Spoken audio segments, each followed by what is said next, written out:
புரட்சித் தலைவர் எம்ஜிஆர் அவர்கள் தான் முதலமைச்சராக பொறுப்பேற்று நிறைவேற்றிய பல திட்டங்களுள் மகத்தான திட்டமாக போற்றப்படுவது ஏழை குழந்தைகளுக்கான சத்துணவு திட்டம். எம்ஜிஆர் அவர்கள் தன் இளமை காலத்தில் வறுமையின் கொடுமையை அறிந்திருந்தார்.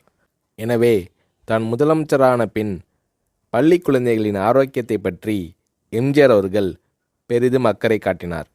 பள்ளிகளில் படிக்கும் ஏழை குழந்தைகள் பலர் சத்தான உணவு இன்றி மெலிந்தும் நோய்வாய்ப்பட்டும் இருப்பதைக் கண்டு மனம் வருந்தினார் எம்ஜிஆர். ஏற்கனவே தமிழக பள்ளிகளில் பெருந்தலைவர் காமராஜர் ஆட்சி காலத்தில் தொடங்கப்பட்ட மதிய உணவு திட்டம் நடைபெற்று கொண்டிருந்தது. எம்ஜிஆர் அத்திட்டத்தை 1/7/1982 அன்று சத்துணவு திட்டம் என்ற பெயரில் பயனுள்ள திட்டமாக மாற்றினார்.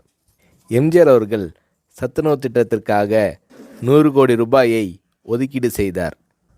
முட்டை, காய்கறிகள் அதிகம் கலந்த சத்துள்ள உணவு 5 முதல் 14 வயது வரை உள்ள குழந்தைகளுக்கு வழங்கப்பட வேண்டும் என்பதே சத்துணவு திட்டத்தின் குறிக்கோளாகும்.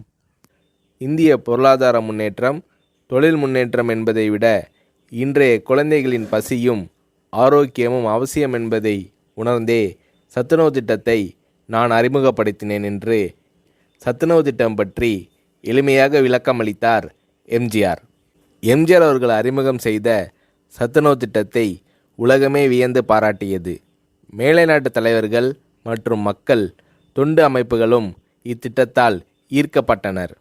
ஏழை குழந்தைகளின் ஆரோக்கியத்தை பற்றி அக்கறை கொண்ட தலைவர் தமிழக முதல்வர் எம்ஜிஆர் தான் என்று மேலை நாடுகள் எல்லாம் எம்ஜிஆர் அவர்களை போற்றி பாராட்டின. எம்ஜிஆர் அவர்கள் தான் முதலமைச்சராக பதவி வகித்த போது தீட்டிய நல்ல பல திட்டங்களால் எம்ஜிஆர் அவர்களை புரட்சித் தலைவர் என்று மக்கள் பாராட்டத் தொடங்கினர்.